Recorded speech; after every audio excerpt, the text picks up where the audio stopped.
Mic check, mic check. Kamusta mga boss madam? Ang vlog na ito ay August 31, 2024 at tapos na ang Ghost Month. Naniniwala rin ba kayo sa Ghost Month? Lalo na pagdating sa aspeto ng pagninegosyo. Kung gusto mong malaman ng buong detalye, panoorin mo ang video na ito. Yo, what's up sa inyo mga boss madam? Ako nga pala si Boss A at ako ay isang aspiring entrepreneur dito sa Cabuyao, Laguna.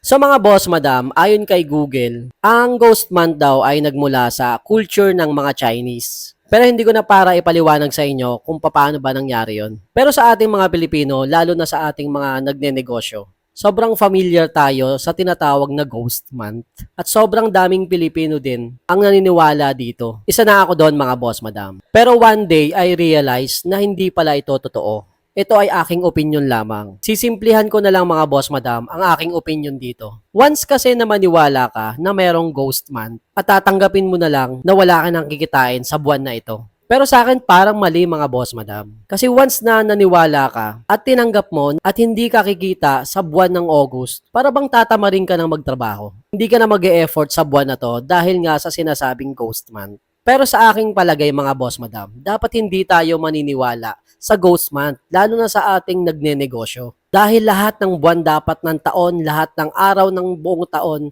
ay nag-e-effort at nagtatrabaho tayo para sa ating negosyo. Kahit na minsan na every month of August talaga ay sobrang baba ng ating mga benta. Pero hindi pa rin yung sapat para paniwalaan natin ang ghost month. Dapat mas paniwalaan natin ang ating mga sarili bilang isang negosyante. So ayun lang mga boss madam, nag-share lang ako ng aking opinion ngayong August 31, 2024. Kung gusto nyo ng mga ganitong video, please follow me.